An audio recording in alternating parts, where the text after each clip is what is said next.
I kind of learned to be comfortable in my own skin and recognize that my team knows I'm human. They want me to be human. And the more transparent I can be about my own growth, the more comfortable they feel talking about theirs. Hi, thanks for being here and welcome to Season 2 of The Founder Mindset, brought to you by ATB. I'm Leah Sarich, your host, and I'm super excited to talk to more founders about the human experience of being an entrepreneur. In this podcast, we're digging into what it really feels like to build a company from nothing. I was a broadcaster for over 20 years, so I've interviewed thousands of people, but entrepreneurs, not that many. And yet, they have the best stories. They're solving big problems and they're creating incredible impact. But it is hard work. So why would they do this? Let's find out.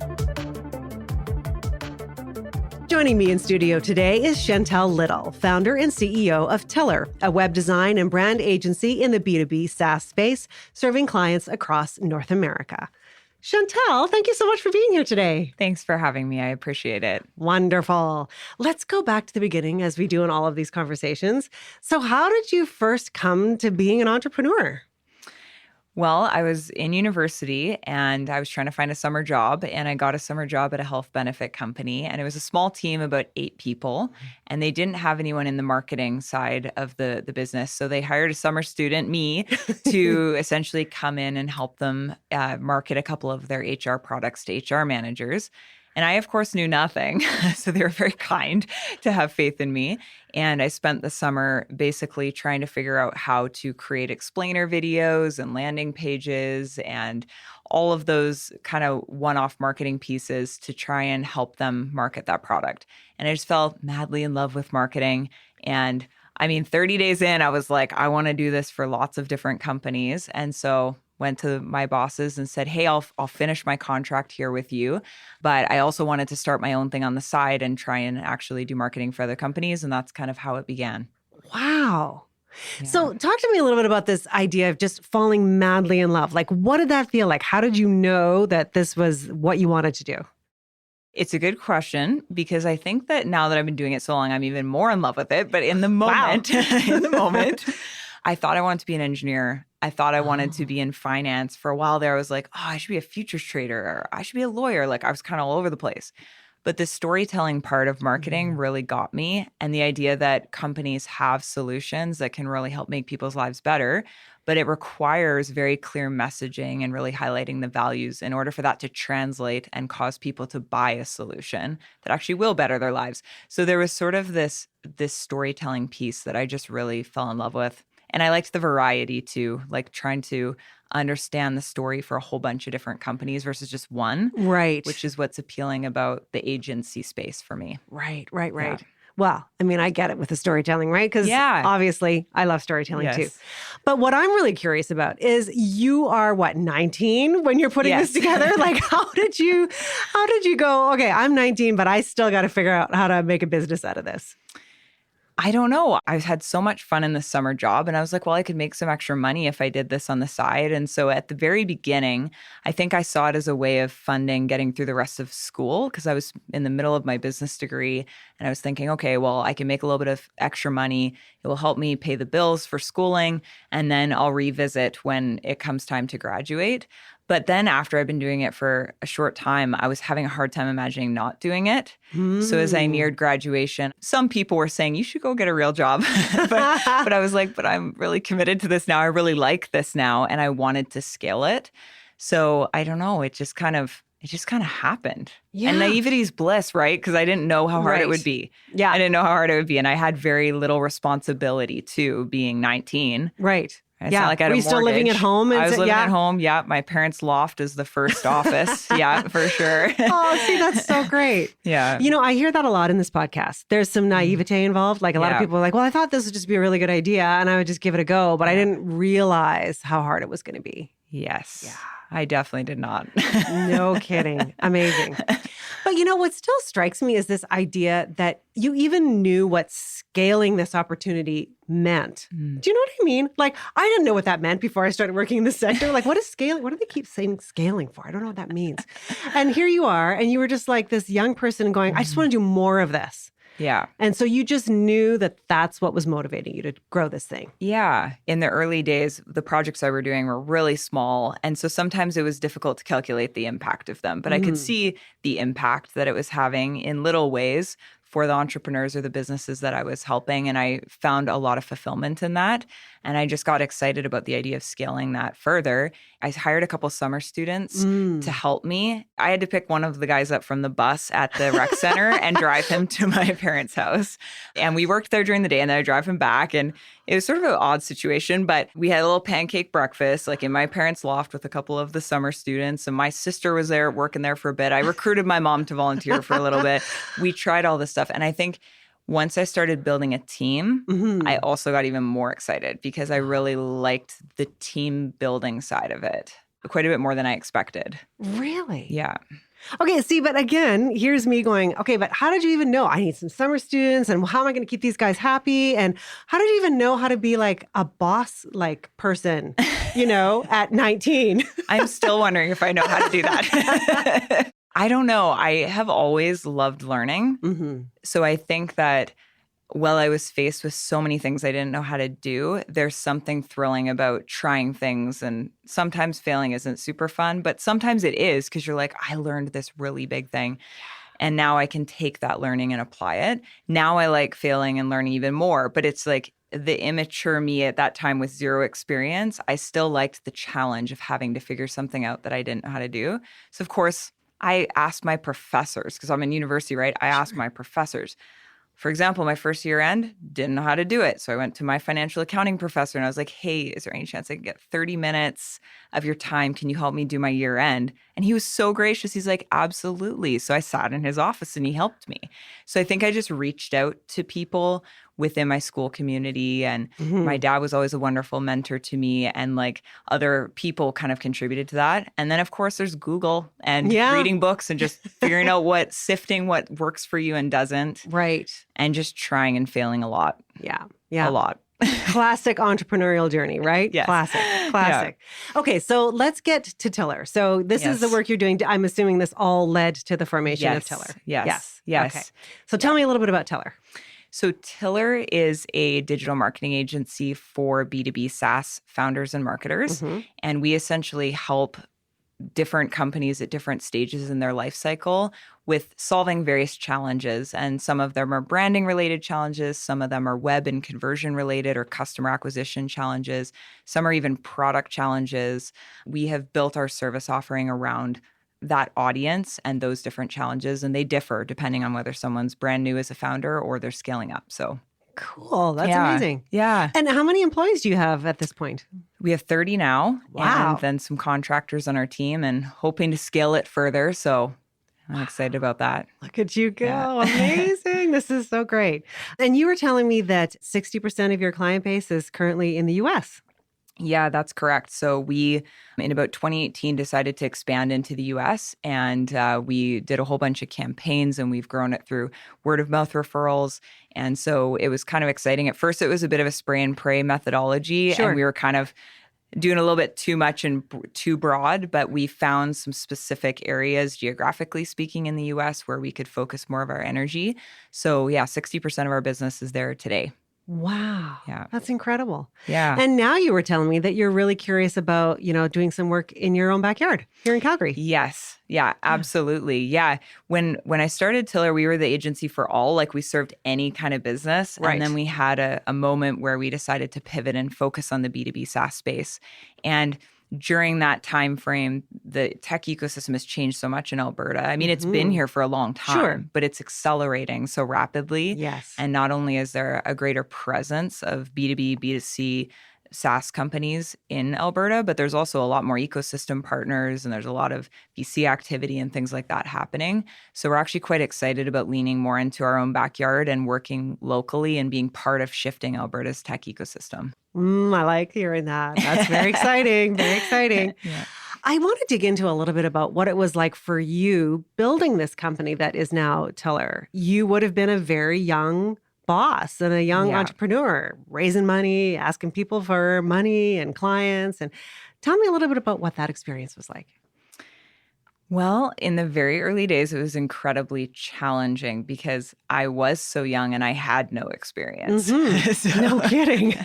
And then I made the mistake of hiring very young people with no experience. Right. So it didn't help. I was quite intimidated by hiring people that were older and more experienced than I was because I kept thinking, why in the world would they want to come work for like a 20-year-old or a 19-year-old or a 22-year-old? Right. Like, why in the world would they want to? Which I think is like is a real concern. Yeah. Yes. Very valid. Especially when you see some of the things that we were trying to do, right? I think it was really tricky because I think I spent quite a bit of time trying to overcompensate for my age. And I think that it took quite a bit of time for me to just lean into my authentic self and just be comfortable in my own skin and just be sort of the passionate, energetic, like entrepreneur that I am.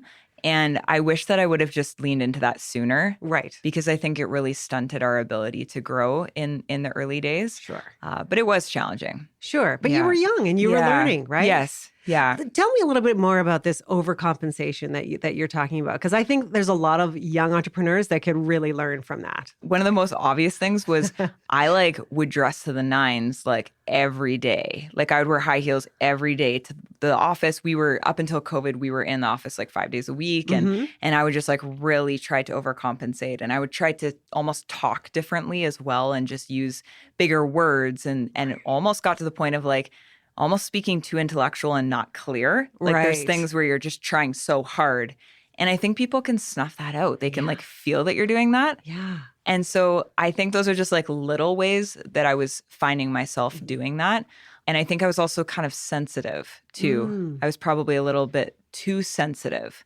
I'd read too much into things, be it with a client or in conversations, and just think that, oh, they don't believe in me. And it would kind of create a narrative in my head that, I don't know, I had a lot of limiting beliefs that started to come up for me, and I sort of accumulated them. Personally. I was taking it personally. Yes. Yeah. Oh, that's so I had to interesting. work through that. I was going to say, so how did you move through that? I think some of it came through experience and starting to get some wins and realizing that maybe I knew a little, just a touch more than I thought, that maybe the experiences that I was having were building to something bigger, and I could start to connect the dots between those experiences, and I could start to leverage those experiences to build confidence with potential customers. So I think that was part of it. But actually, the journey went on a long time, and it was actually, I think, 2018 that I hired a executive coach, and I worked with her, and she really actually helped me identify that I had quite a few limiting beliefs and kind of helped me see how those limiting beliefs were connecting to Tiller's growth. Oh, interesting. Because like I put them on myself, right, but inadvertently had put them on my company. Right. And so it was actually kind of crazy. She had me write down, I'm right-handed, but she had me write down all my limiting beliefs with my left hand one night. Oh. And I started like bawling. I was like, I can't believe I think this about myself. But the idea was like, I had to slow down when I was using my left hand. Right. Because I couldn't write fast. Right. And as I did that, it kind of revealed how silly some of the statements were, like just things like, I'm not a visionary, or I can't lead a team of more than 20 people, or all these types of things. I could never inspire people, like just things that I wrote down. I think there were 60 plus of them. Wow. It was actually pretty transformative for me because I realized how silly they were. Yeah. And then I realized that it was holding Tiller back, which pained me more because I'm sitting there looking at my team who all wants to scale this thing with me. And I'm thinking like, I'm holding them back. Right. That cut deep. Yeah. But it also inspired change in my mindset for sure. For sure. Yeah. But I mean, there's a couple of ways you can go once you have that realization, right? Yeah. Like, I mean, some people could, turtle in the corner and go fetal, right?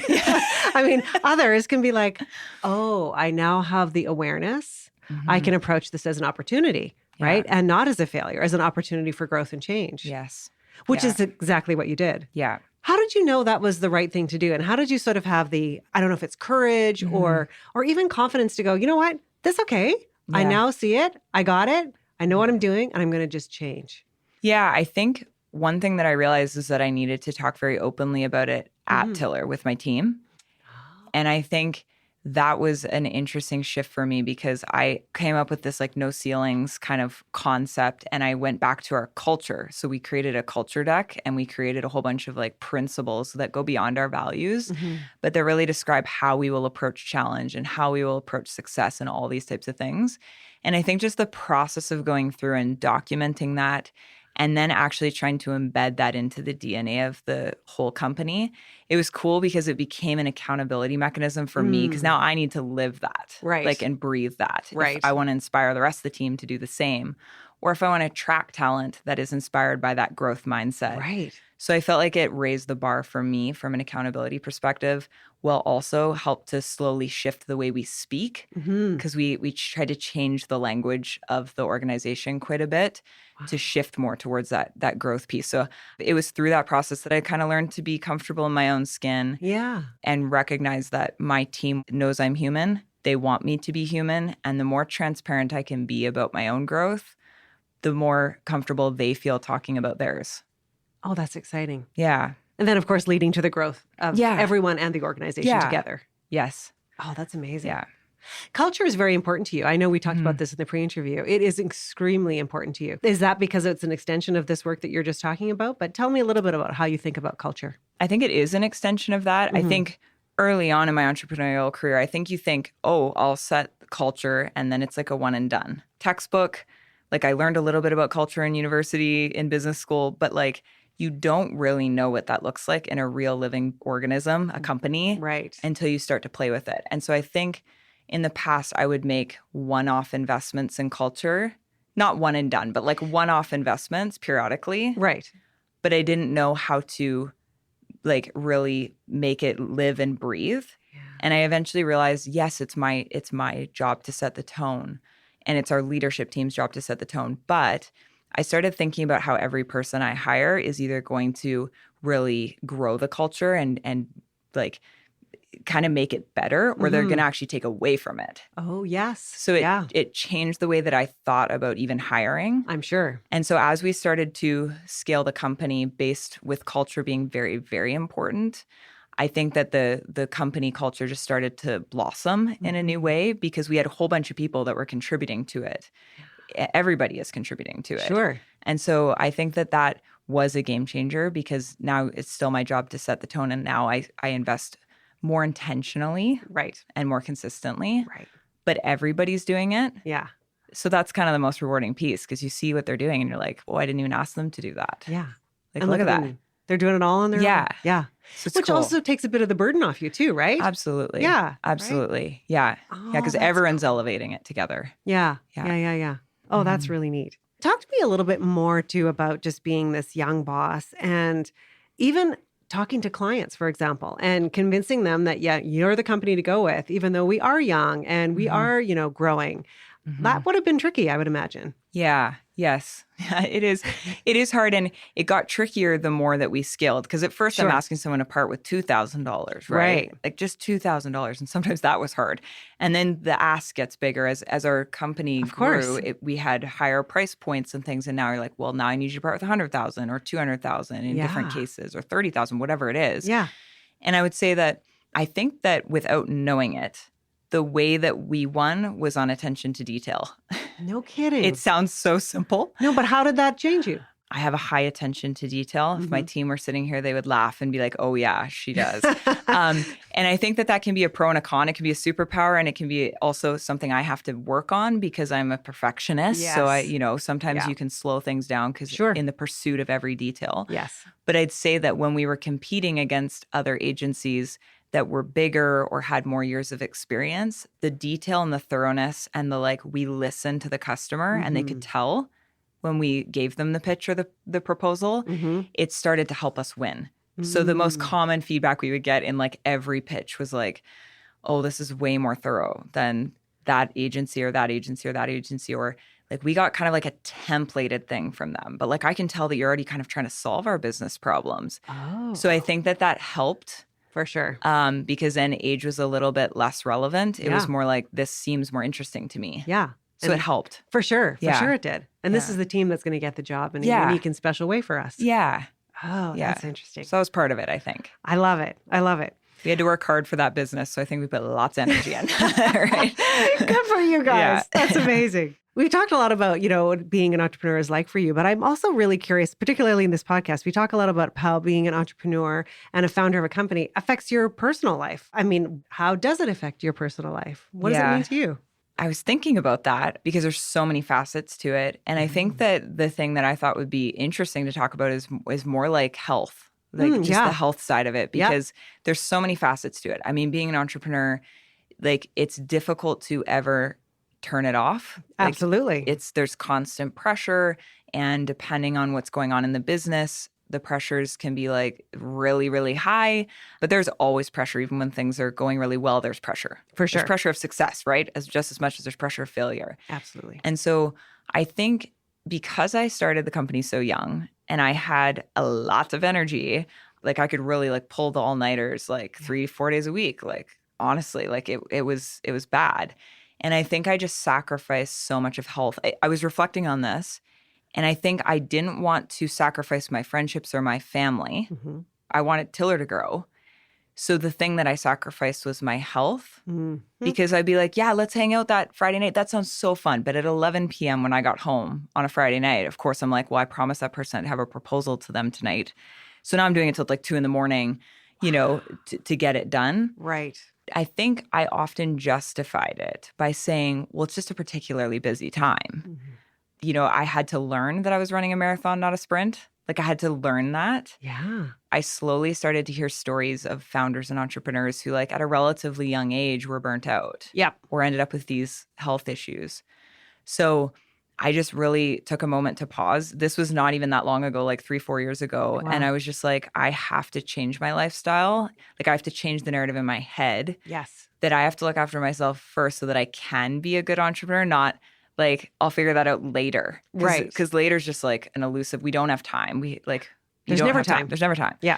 So if I can't figure out how to change my lifestyle and get those disciplines in when I'm busy, I'll never figure it out because I'm getting busier every year. Of course. Of course. So it's now or never. Yeah. So I just decided to change. Like I'm kind of a funny person because when I'm like in on something, I'm in. So I was like January, the whole like New Year's resolution. Yeah.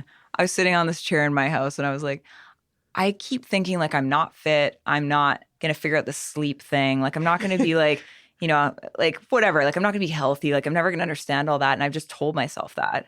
But instead, what if I just said like, what are you capable of? Like, what if you just tried? And what if you just explored what you really could do and could become? So that started a pretty big transformation for me personally and physically and all that, mentally and all that. So what did that look like for you? Well, I started working out 5 days a week. And prior to that, I hadn't worked out. Like I'd work out like once every few months, right? Like it was like, I mean, I would like go on walks and stuff, but I'm talking like actual working out. So I was like, Googling like, what should I do? And then I was like, okay, so I did a few days of cardio and like HIIT training. And then I decided, well, I should be lifting weights. So then I started doing that. And then I did like a whole audit of my diet and was like, I love science. So why don't I just get into the science of nutrition? Yeah. So I got into the whole like eating high protein, high fiber diets. And like, I actually found a passion in actually learning about all these nutrient stuff. Like what didn't feel like a burden eventually. Right. At first I was like, oh my God, overwhelming. This is so much. But I kind of got into it. And so I changed my whole diet. And then I really decided like I need to start like really trying to get 7 hours of sleep. And it sounds so basic, but I wasn't doing it right. Like I could get away easy on 4. Wow. Because it didn't affect me much. Doing that 3 nights in a row, like that would be bad. So I just started changing my whole schedule. I started scheduling in my workouts and like things like that. So none of it's rocket science, but for me, the combination, and like drinking more water and stuff like that. Right. And so it was the combination of all of those things that really gave me like a new level of energy that I'd never experienced before. Wow. So I became I became the fittest and I lost a ton of weight. Wow. It was crazy. So now it's cool because I can't imagine living like that now. Right. Like I know it's a lifestyle change because now I'm like, oh man. I could never go back. Yeah. Like if I have a really big week at work, like you can tell by like what I buy at the grocery store and how I schedule my workouts and when I'm like, okay, well, I need to go to bed at this time so that I do get 7 hours of sleep and I can just feel it all day. Wow. like the energy. So Yeah. it's not rocket science, but for me, it was like a really big change. And it was super intentional. Like Yeah, I'm it was hearing really you say, intentional. I need to schedule, like Yeah. everyone's going to see this calendar and here's where I'm doing Yeah. this and here's when I'm doing that. Like you had to be super Yes. intentional about it. Yeah. Good for you. So I became kind of like, everyone jokes that I'm like passionate about protein now because I talk about it for like our snack day at work. I was like, did a protein bar so that everyone could like choose their protein bars. So Amazing. I just love it. It's fun to find a passion in it because prior to this, it felt like something that I had to do. And now it's not like I like doing it every day. No, like of this course. morning Who I does? woke up Yeah. and I was like, I don't know, I want to work out right now. But I was like, I'm going to, Yes. right? Because I know how I'm Yeah. going to feel after. Yeah. Yeah. So I just am grateful that I figured that out because otherwise I'm not sure how much longer I could have gone, Yeah. right? For sure. Because the demands are so They're intense so intense. that it's just like, I don't know. Now I feel like I better look after myself. Wow. So Good that's for just you. my example. That's a great example. Thank you for sharing that. The Founder Mindset is brought to you by ATB Financial. In the fast-paced world of tech, your banking needs evolve as quickly as your industry. Whether you're just starting out or aiming to reach new heights, ATB Financial is dedicated to supporting tech companies every step of the way. Partner with ATB Financial for a banking solution that grows with your business. So every time someone sits in this chair, I ask them about a pivotal moment in the formation of their company. And everybody's got a few of these stories, trust me. But if you can think of one when it was like really the do or die moment for you and you really were like, okay, this is huge. Tell me about that moment for you. Okay, so I knew you were going to ask me that. So I narrowed it down to 3. I didn't really want to tell us one because everyone talks about COVID and then it starts to feel cliche. But that was kind of the most do or die moment for me. Please share it. So I'm just going to talk through that one. I love it. So the summer of 2019, just before COVID hit Calgary, I was like at my parents' cabin and I was sitting there and I was thinking about Tiller and I was just feeling like, man, this is like, I feel like I'm on a hamster wheel. This is really, really tough and really, really intense.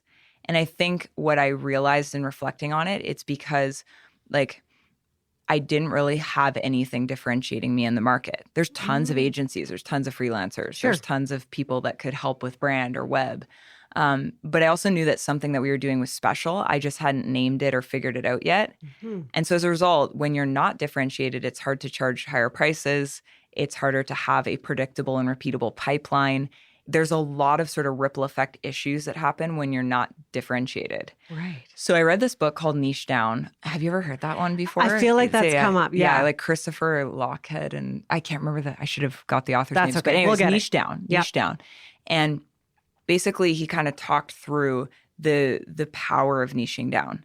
And it was interesting because I was sitting there thinking like, we kind of are the agency for all. We serve everybody, but we had started working in the tech space in 2015. And so we had lots of tech customers. We just hadn't actually positioned ourselves as an agency for tech. And he talks in the book about how you either position yourself or you get positioned by the market. Oh. And I thought, oh, that's interesting. And then he kind of uses real examples of companies that decided to niche down. And it was the very thing that helped them scale. And it feels counterintuitive because you're like, I'm going to narrow my audience, right? I might even be narrowing my offering. And yet that's going to help me scale. It feels just kind of like a risk. Yeah. But in the same breath, everything we were doing wasn't working. And I was reminded of that old saying, like, the cobbler's children don't have shoes. Yep. Yep. So I'm sitting there being like, we actually do this for other companies. Like, we know how to position companies. We know how to help them with their value prop and their messaging. We know how to help them at a brand level. And yet, like, we're spending all of our time doing that for all of our clients at the expense of figuring it out for ourselves. Right? So I decided that summer that we were going to position ourselves as the B2B, like the agency for B2B SaaS, which felt like a risk because at the time I have a lot of customers that aren't in that space. And we were struggling at the time when we were figuring out how to do it. But we started to plant the seeds. We revisited our personas. We looked at our value prop. I came back from holidays and I got like everybody in a boardroom and we drew up the whole like new brand story. Yeah. And we started to figure out how are we different than other agencies. And we just started to do what we do for other companies for ourselves. Yes. We kind of made Tiller a client of the agency. And I think that was a really pivotal moment. But then fast forward, so COVID hits. Yes. Oh, God. And it's like, I'm standing in our nearly newly built office. Like it was like 90% complete. We had put like a lot into this, and we were building a space that we could grow the team to like 45 people was our idea over the next couple of years once we moved in. And so I'm standing in the office and then find out that like COVID hit here. And I'm like kind of stressed out because I'm like, we just put all this energy into this office and we're supposed to be moving in like in a month. And now everything's shut down. And naturally, like so many other people we're faced with, you're trying to pivot to remote work. We'd never done that before. Tons of agencies do it, but we had never done it. Right. Then the next week we lose our biggest client. And I'm like, oh my goodness, like it was a really tough client to lose at that exact point in time because I just hired someone to service that account because it was so big. And all these things were happening. I'm like, we're supposed to be moving into this office. Like now we don't even need an office. Like this is kind of what I'm thinking. The remote thing, losing our first client. But it also was an interesting moment because I started realizing that the work that we'd done like the summer before and leading up to this point created a unique opportunity for us. And I could have never seen that coming. But because we had pivoted to focus on B2B SaaS, a lot of the companies that we were serving, they were losing some of their channels for marketing. Because we have a lot of clients heavily dependent on events, as an example, course. right? Yes. So all of a sudden, That evaporates. That's Yeah. gone. Yeah. And they're like, what are we going to do? So all this is happening at the same time. I'm sitting there, all this is happening. And I'm like, my top thing was I don't want to have to let anyone go. Because of course I'm hearing friends and family members and all these people saying like, yeah, my company laid me off. And that was facing so many people. The entrepreneur in me is like, I just do not want to have to let a single person go. So with our new positioning in place, mixed with the desire to not have anyone be let go, I kind of just went into crazy sales mode, like crazy. I just went crazy. I was working around the clock trying to sell as much as I possibly could to refill the revenue we lost from the big customer leaving. And then also to see if we could continue to scale and almost take advantage of what was happening in the market at that time. And it ended up really paying off for us. But there were so many moments, because that actually is what really led to quite a bit of our growth. But there were so many moments and so many weeks in that period of time where I was just like, every day I was like, am I going to have to let someone go? Because it was slow. It takes time. Of course. Right? Yeah. Yeah. And I think it was just like a very stressful moment. But I'm also really grateful that we had done some of that work for ourselves because I look back now not knowing if we would have survived it if we hadn't done that, right? So it was a stressful time, but I think it also really made us better. And it reminded me deeply that Tiller always has to be a priority in terms of we can't be the cobbler's kid situation ever again. Right. Because it's super high risk way to build a business. Yeah. Is like to deprioritize your own brand. Right. So we needed to live the walk or walk the talk. Walk the talk and and really do it. So it was a big moment for us for sure. No kidding. Yeah. So reflecting on that now, I mean, what are some of the big takeaways from that period of time for you? Maybe personally and for the organization? Yeah. There's a few components to it because I think personally it was a moment where I realized how much my team drives me and like my clients and people drive me. Like I don't want to let anyone down. Of course. And I'm sure many entrepreneurs and founders can relate to that. Of course. But there's like a deep part of me that just really wanted to perform for the sake of my team. Because I think that was just a big thing that I realized in that moment. It showed me how important it was to build culture. It was like another time, like we were talking about a few moments ago, about the importance of investing in culture and finding creative ways to do it because suddenly the mechanisms that I had used to build culture were not there. So it was like, how can we still invest in our culture in creative ways without the ability to be face-to-face? And so we did some silly things. We launched a new website in that time frame. And I remember Brandon, our COO, and we drove around with like a big sign on the back of my car and then like dropped off cookies at everybody's houses and stuff like that. And it was like, we just launched our website. We almost scraped some paint off the vehicle. It was probably not a good idea because we used like some fish wire to do it. So not a good idea.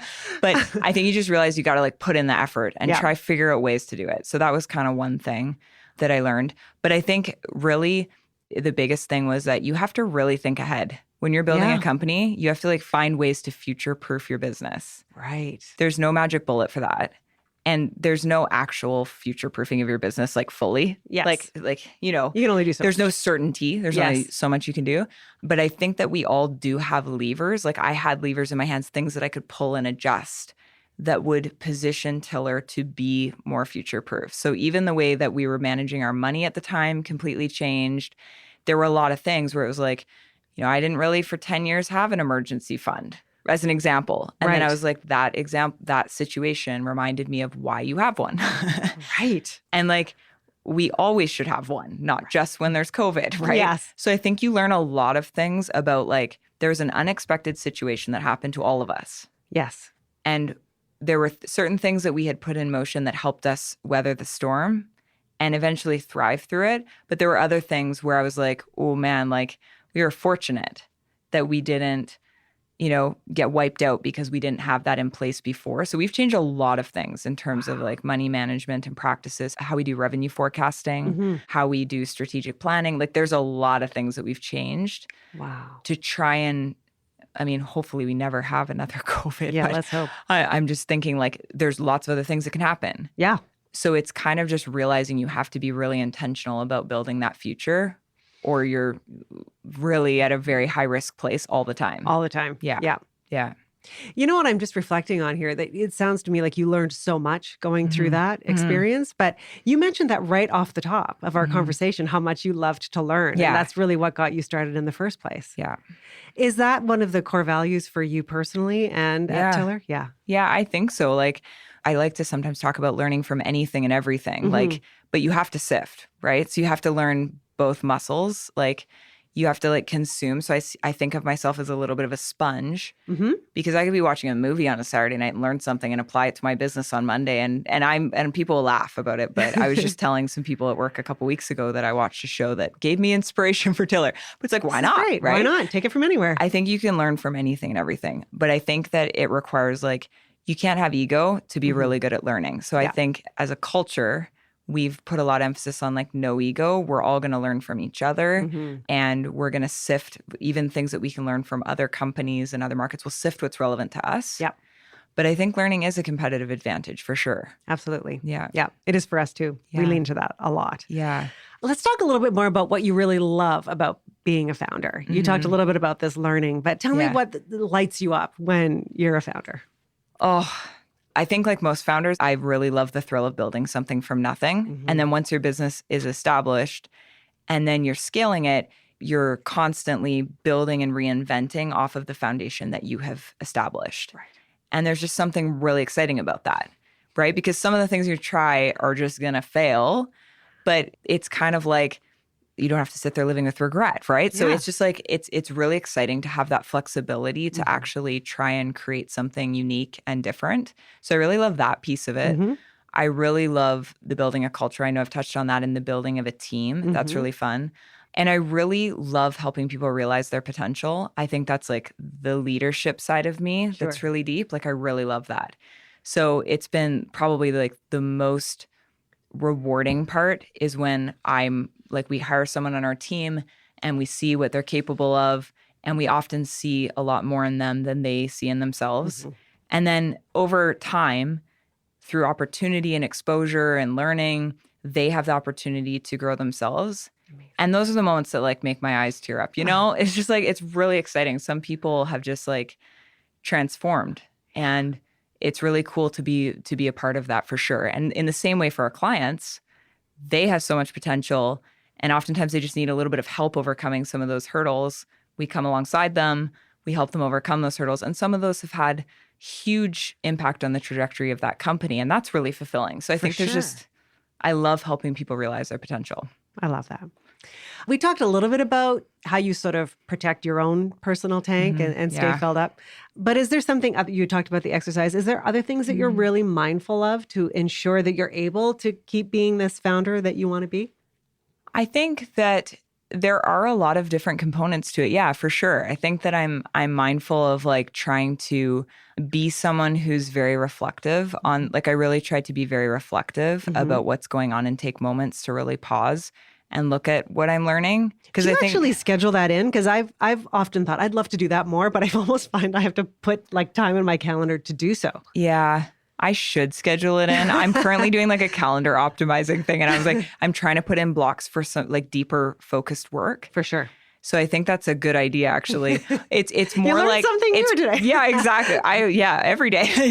Yeah. Like I would say sometimes on Saturday mornings, I just like to like have a cup of coffee and like sit there. And sometimes I read, and sometimes I'm catching up on emails or something. But it's like a no pressure situation. And sometimes those are good moments where I like really like to reflect, because I think sometimes when you are moving so quickly, you don't even realize what you're doing. Yeah, for sure. I didn't know I had that habit, or I didn't know that I've done the same thing 50 times and it failed every time. You know, it's like easy to miss what's going on. So I think that's a really key piece, is like trying to reflect. I also try as best I can to ask people for feedback in different ways. So, you know, like, is there something that I could do that would help you more in this area? Because then I do think sometimes there's hesitation to give your founder feedback. I think that can be a challenge. Sure. So I think creating space where people can offer feedback does help you as a founder figure out how you can grow, because we all have our blind spots. Yeah. And I think that's really powerful, because it's the people that are like literally right beside you. Yeah. Right. And it's like, what could I do to better support you? Or can I remove roadblocks for you? Yeah. They're small things, but I would say that I learn a lot through my team. And I'm really appreciative of that, because it helps me to level up. So For sure. that's another area I would say. That makes me think of the conversation we had in the pre-interview about intergenerational teams. Yeah. And Yes. it must be really interesting to have people of all different generations giving you that feedback, for example, or reflecting on the business and its growth and trajectory. Yeah. Yeah, absolutely. Yeah. I know I said that I was really intimidated by hiring people that are older and more experienced than me, but I've learned to become less intimidated by that, thankfully. Right. Yes. So yeah, our age range is like 24 to 63 now. Wow. And it's really exciting, because I'm the youngest person on our leadership team, and I am very fortunate. My leadership team is absolutely fantastic. They're so supportive and so willing to share what they've learned and to be supportive. And there's been moments like I went to one person on our leadership team and I said, I don't even know, how do I do strategic planning? Yeah. And she's been in leadership teams in other organizations larger than mine. And so why not ask her, right? Why not? What do you think? And like, so I feel like through hiring people, I've gained a community, but also I've gained people that can offer their expertise and their insights that have really been helpful to Tiller. And so I think the mix of different generations and different ideas and different experiences is really powerful, especially when everyone's pulling in the same direction. Yeah. Because then it's not about who's better, whose idea is better. Right. It's really about the sharing and finding the right path. Yeah. And again, that's why we're all big about no ego in our culture. So yeah, intergenerational teams are powerful. Yeah. No kidding. That's cool. Yeah. You've talked a little bit about impact already in this conversation, but I want to be intentional about this question, because at Thinner Labs, we're very intentional about creating meaningful human impact. And I know that's really important to you. So let's just talk a little bit about what impact means to you and at Tiller. Sure. So at Tiller, as a company and as an agency, I have huge empathy for founders. Like, I have a huge amount of empathy. So I get really excited. Like, we work with all these founders and these marketers, and I just have so much empathy for the challenge that there is in founding and scaling a company. And so I think like the idea of building an agency, Tiller, that actually helps those B2B SaaS founders overcome some of those challenges on the path to realizing their goals is really just fulfilling work. So I think that our hope is to be part of really helping to accelerate the tech ecosystem, but also our individual client success. And that looks different for each client, right? Right. We have some clients that are trying to get to first revenue. We have some that are trying to get from Series A to Series B raise. We have some that are growing through M&A activity, and that's what's going on for them. And so they have specific goals, revenue goals. There's different goals that each and every one of them have. We really want to help them achieve that and be able to demonstrate measurable impact. So that's like a very client-centric piece to it. And then I think as an agency, we also have been involved in various nonprofit and community-related initiatives. The one most near and dear to my heart is Lemonade Day. Yeah. It's a program based out of Houston, and it's active in 90 communities. 1.5 million kids have been part of this program before. But I came across it a few years ago because I was Googling like different community initiatives that we could be part of that would just really align with Tiller and some of my personal passions. And so I came across Lemonade Day. Started in Houston, and it's basically a program that you can bring to your community. And it's the concept is that a whole bunch of kids on the same day every year will host lemonade stands all over the city. But leading up to that, they get access to curriculum that helps them build a little business plan. And it's so cute. Wow. It's so cute. So amazing. So it helps them with setting goals. And when it comes to money-related goals, they're asked to set spend, share, and save goals. So it also promotes kids giving back to the community at a young age, which I love. Yeah. And it teaches financial literacy. It teaches branding. So we ran the program in 2023 for the first time. We brought the program here. We ran it. It was a great success. It was great. It was like we learned a lot because it was the first time. Yeah. And there's, of course, challenges with bringing the program here. We had over 160 kids participate, which was awesome. This year, we were able to apply all of our learnings and do things a little bit differently. And we had over 360 kids participate this time around. 360 kids? Yeah, it was a crazy day. That was July 20th. And we had all of our taste testers running around the city buying lemonade from kids. And then we basically host a Young Entrepreneur of the Year award competition and a best branding competition. Oh, amazing. And so then after the program, the kids submit their business results. They submit revenue, profit. They talk about what they learned through the experience. What would they do differently next time? How do they want to give back to the community? And they share all this. And then we essentially go through a judging process and find our winners. And then this year we did like a live sort of stream award ceremony for all of the kids.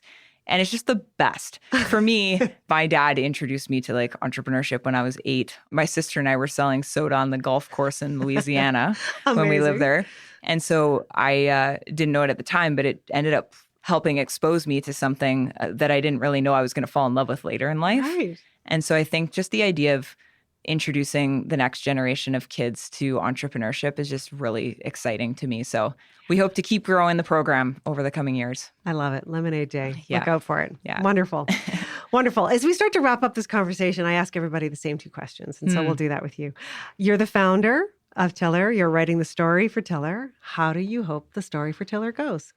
That's a great question. I have many iterations of this.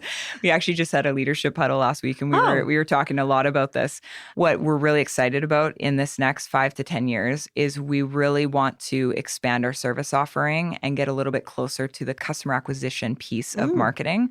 So we have a lot of services that are closely connected to that, but we've made the decision to expand our capabilities and our services to get a little bit closer to the acquisition piece. So that's driving the qualified traffic and helping convert the buyers on the website or through landing pages.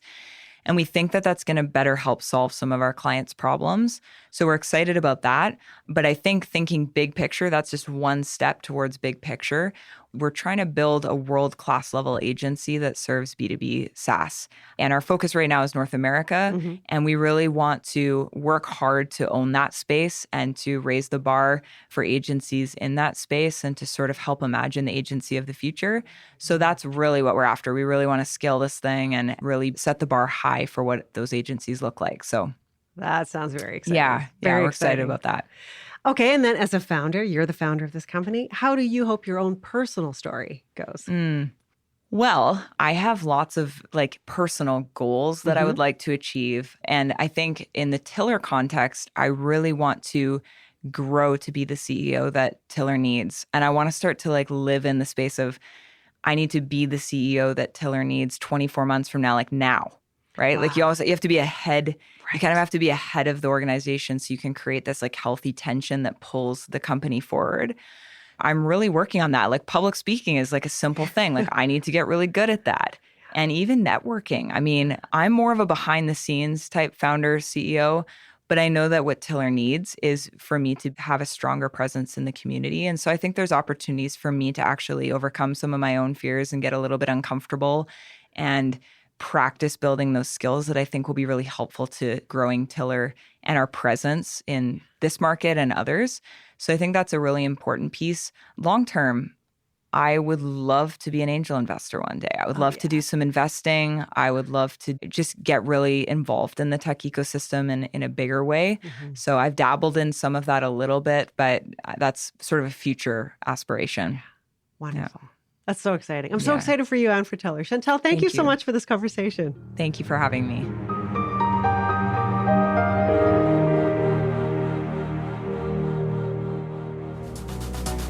As the lead investor in Thin Air Labs Fund 1, Sandstone Asset Management believes in building the commons through innovative founders who are creating meaningful positive impact both locally and globally.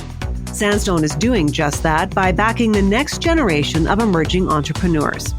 Picture this. A founder's startup goes from idea to international impact, supported by strategic investors who believed in their vision. That's the power of Sandstone's approach. Sandstone doesn't just manage wealth, they cultivate it, supporting founders at all stages. Visit sandstoneam.com to learn how Sandstone builds legacies that last. The Opportunity Calgary Investment Fund finds, fuels, and fosters opportunities in sectors like aerospace, agribusiness, and tech, creating a resilient and diverse economy, attracting world-class talent, and solidifying Calgary as a launchpad for innovators. Discover more at opportunitycalgary.com.